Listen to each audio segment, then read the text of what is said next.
ప్రతిక్షణం సమాజం కోసం మీ మిత్ర న్యూస్. గత తమ ప్రభుత్వ హయాంలో రైతులకు, ప్రజలకు, పేదలకు ఎన్నో రకాల సంక్షేమ పథకాలు తెచ్చి అమలు పరిచామని, కేసీఆర్ నాయకత్వాన్ని బలపరచాలని Mahbubnagar BRS parliament MP అభ్యర్థి మన్నే శ్రీనివాస్ రెడ్డి కోరారు. బుధవారం పార్లమెంట్ ఎన్నికల ప్రచారంలో భాగంగా మహబూబ్ నగర్ జిల్లా దేవరకద్ర నియోజకవర్గం బూత్పూర్ మండలం తాటిపర్తి గ్రామంలో మహబూబ్ నగర్ పార్లమెంట్ అభ్యర్థి మన్నే శ్రీనివాస్ రెడ్డికి మద్దతుగా దేవరకద్ర మాజీ ఎమ్మెల్యే ఆల వెంకటేశ్వర రెడ్డి ప్రచారం నిర్వహించారు. ఈ కార్యక్రమంలో మహబూబ్ నగర్ పార్లమెంట్ అభ్యర్థి మన్నే శ్రీనివాస్ రెడ్డి పాల్గొని కారు గుర్తుకు ఓటు వేసి భారీ మెజార్టీతో గెలిపించాలని కోరారు. ఈ కార్యక్రమానికి బీఆర్ఎస్ సీనియర్ నాయకులు, రైతులు, కార్యకర్తలు, మహిళలు అధిక సంఖ్యలో పాల్గొని మన్నే శ్రీనివాస్ రెడ్డికి మద్దతు పలికారు. ఎంపీ అభ్యర్థి మన్నే శ్రీనివాస్ రెడ్డి మాట్లాడుతూ తమ ప్రభుత్వ హయాంలో రైతులకు 24 గంటల ఉచిత కరెంట్, త్రాగునీరు, సాగునీరు ఇచ్చామని, ప్రస్తుతం కాంగ్రెస్ పార్టీ ఏర్పడిన తర్వాత త్రాగడానికి కూడా నీళ్లు లేవని, కరెంటు కోతలు ఉన్నాయని ఆయన గుర్తు చేశారు. అందువల్ల టీఆర్ఎస్ ప్రభుత్వం మాజీ ముఖ్యమంత్రి కేసీఆర్ నాయకత్వాన్ని బలపరచాలని, మహబూబ్ నగర్ ఎంపీ అభ్యర్థిగా తనను భారీ మెజార్టీతో గెలిపించాలని ఆయన కోరారు.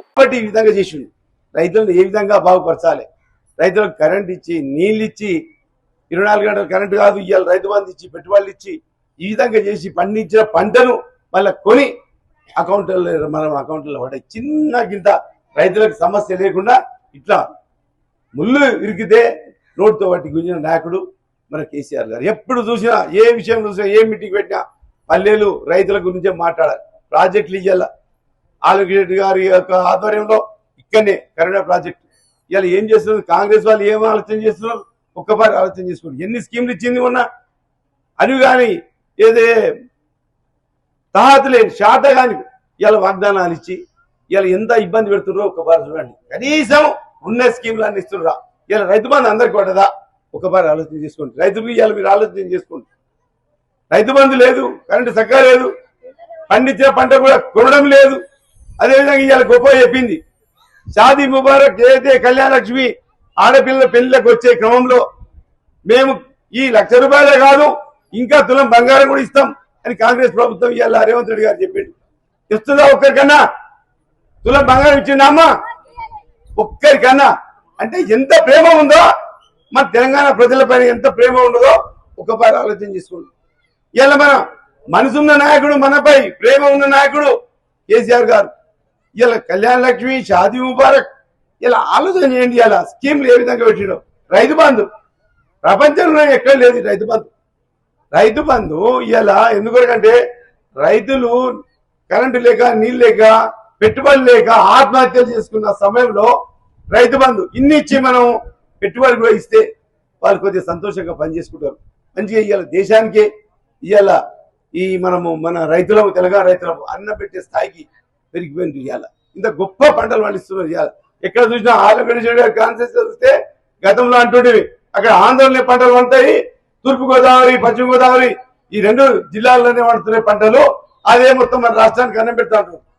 ఏదైతే దేవరగడ్డ కాన్సెన్సీ ఆంధ్రప్రదేశ్ రెడ్డి గారు తూర్పుగోదావరి, పశ్చిమ గోదావరి ఏ విధంగా కనిపించిందో ఆ విధంగా ఇవాళ 30 చెక్ డ్యామ్లు కట్టి మొత్తం నీళ్ళు అందించి ఇవాళ ఎంత గొప్ప కార్యక్రమాలు చేసిందో. ఎప్పుడు చూసినా 24 గంటలు ఎప్పుడు చూసినా కానీ కాన్సెన్సీ ప్రతి ఒక్క ఎమ్మెల్యే ఇవాళ ఒక్క ఎమ్మెల్యేనా కనిపిస్తున్నామా? ఒక్క ఎమ్మెల్యేనా మన ఊరికి వచ్చి వస్తున్నాడా? ఆలోచన చేసుకోండి. అంటే ఇలా కాంగ్రెస్ పరిపాలన ఏ విధంగా ఉండదో చూసుకోండి. ఇలా స్కీమ్లు అయిపోయింది. ఈ ఎలక్షన్లు అయిపోతే టోటల్ స్కీమ్లను కూడా బంద్ చేస్తారు కాంగ్రెస్. ఇలా చేతన అయితే లేదు వాళ్లకు. ఈ స్కీములు, ఈ హామీలు ఇచ్చి భయం అవుతుంది మీ ముంగట రానికే. ఏం మాట్లాడుతావు, ఏం సంగతో? ఇలా ఆసరా పెన్షన్లు లేవు, 2000కి 4000 ఇస్తామన్నారు. మరి ఇంట్లో ఉండే ప్రతి మహిళకు 2500 ఇస్తామన్నారు. ఒక్క నిర్ణయాన్ని ఇచ్చిండ్రా? ఒక్క ఇదన్నా చేద్దామని ఉండదా? రైతులకు మళ్ళా ఖరీఫ్ పంటలకే దాదాపు పోయిన వర్షాకాలం పంటలకే ఇంకా మేము ₹500 కల్పిస్తామన్నారు. అది లేదు, పంటలు కొనడం లేదు. ఎంత విడ్డూరమైన ప్రభుత్వం ఇలా మన ముందరికి వచ్చిందో ఒకసారి ఆలోచన చేసుకోండి. ఇక బీజేపీ ప్రభుత్వం కేవలం మాకు గుళ్ళు, అత్యంతలు పుట్టకు పెట్టే ప్రభుత్వం కావాలి, మన సమస్యలు చూసే ప్రభుత్వం కావాలి. అది కేసీఆర్ గారి యొక్క ఆలోచన. కేసీఆర్ గారి ఆలోచన ఏ విధంగా ఉంది, అది కాంగ్రెస్ వాళ్ళని ఏ విధంగా చూస్తున్నాం మనం ప్రత్యక్షంగా. ఇక కేంద్ర ప్రభుత్వం ఏం చేస్తున్నది? కేవలం అత్యంతలు పంపించే మనం ఓట్లాడుతున్నది, గుళ్ళని చూపించే. మన దగ్గర గుళ్ళు లేవా? అత్యంతలు పెట్టి దేవునికి మొక్కలేదా? ఒక ఆలోచన చేయండి. ఇవాళ ఇన్ని ప్రాజెక్టులు కడుతున్నారు, తెలంగాణ ప్రభుత్వం ఇన్ని ప్రాజెక్టులు కడుతున్నారు, ఒక్క ప్రాజెక్టు కూడా కేంద్ర ప్రభుత్వం యొక్క నిధులు ఇవ్వడం లేదు, డబ్బులు ఇవ్వడం లేదు. అదే మళ్ళీ ఇన్ని ఆంధ్రప్రదేశ్ జగన్మోహన్ రెడ్డికి పోలవరం ప్రాజెక్టు డబ్బులు ఇస్తూ కట్టుకోవాలని అని ఇక్కడ కర్ణాటక అప్పర్ భద్ర ప్రాజెక్టుకు కర్ణాటక రాష్ట్రానికి కూడా డబ్బులు ఇవ్వడం జరిగింది. మన రాష్ట్రం మనం ఏం పాపం చేసింది? మరి కేసీఆర్ గారి యొక్క ఈ తెలంగాణ రాష్ట్రము మన భారతదేశంలో ఉండదా లేదా, మన నరేంద్ర మోడీకి సో ఉండదా లేదా ఆలోచన చేసుకోండి.